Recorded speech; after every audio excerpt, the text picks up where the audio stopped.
I remember some Dr. Cobb said years ago, is that elite athletes make insane stuff look easy, right? But they're not. If you're a wide receiver in the NFL, you're not thinking about your mechanics to run after a pass. You're at a cognitive level of thinking about, okay, what route do you run? When do you want to run? Do you want to look off this guy? You're thinking about all the high level stuff of what you want the output to be. You're not in the minutia thinking, oh boy, my right calf needs to contract hard at this point, right? Yeah.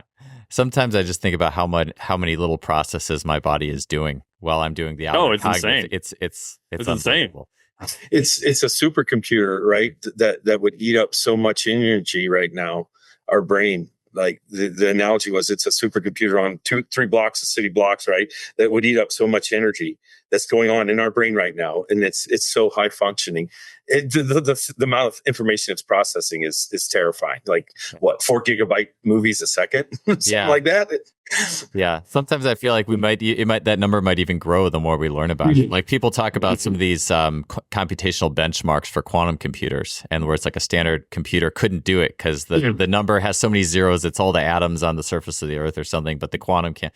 Anyways, it's just I'm continually blown away by what the body can do underneath the surface, and I love the oscillatory piece too. The layers there, it's also like it's the ranges that you can move athletically, because I think sometimes we can do a lift or a movement and you can kind of twist your way into a range you're not innately powerful in.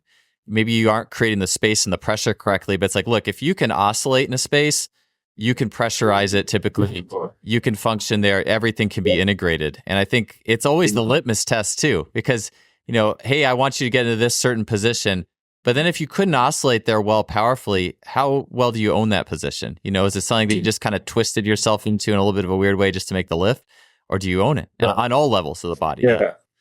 Well, the other thing, Joel, I think people have to realize is, like, it was 3 summers ago, one of my Olympians, right? She's a 3-time Olympian. She kept testing, and we run our tests within, like we talk about in our book, our periodization model. We run a test and then we see what zone you're supposed to be in. She, out of 14 weeks, she tested into power 2 weeks, and the rest was in the speed, right? So she was only 50 to 25% load in the weight room, but doing high speed oscillatory everything. And when she goes to national camp, she came up to me, she said, hey, I got a national camp test. I want to make sure I'm still strong. And I'm like, I think you'll be fine. So she had not benched over 50%. It was more 25 to 50% for 12 weeks.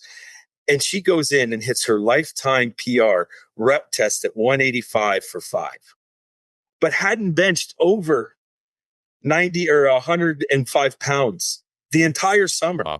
Just did oscillatories at high speed. Yeah. Now, people have to realize those oscillatories, if she's doing a full range rep, she is pulling 100 pounds down, stopping it, reversing it instantly. So there's like 300 pounds of force when she instantly stops it, right? Or she does, maybe it's 25 pounds on a Friday, she's doing a 6-inch oscillatory range of motion.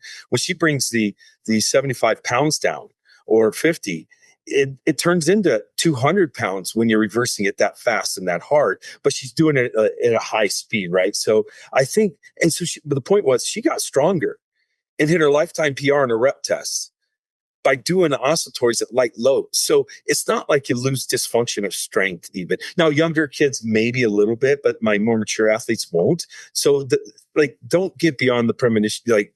Make sure people understand, let's just not lift heavy weights. Let's just not, there's other ways to do it. I would take a little weaker athlete that's a lot better athleticism than somebody that's stronger that isn't such a great athlete every time. We see that. We know who wins in the field, right? We know who wins the medals. We know who wins the competition, the better athletes. Yeah. That's one of the things I've asked coaches for, going on 2 decades now. Like, who is your best athletes, and are they your best athletes in the weight room on conventional lifts? And pretty much across the board, every single time was, my starters are not the best athletes by limit strength in the weight room. And that's always kind of bugged me. I'm like, okay, you need to be strong. Yes, all the things matter. But, especially then talking to Cal, it's like, what are these other components we're just leaving on the table? Because all these coaches keep telling me that, yes, weight training is important. I 100% agree. But yet they're also telling me that their strongest athletes are not the starting athletes either. So I'm like, there's some disconnect there.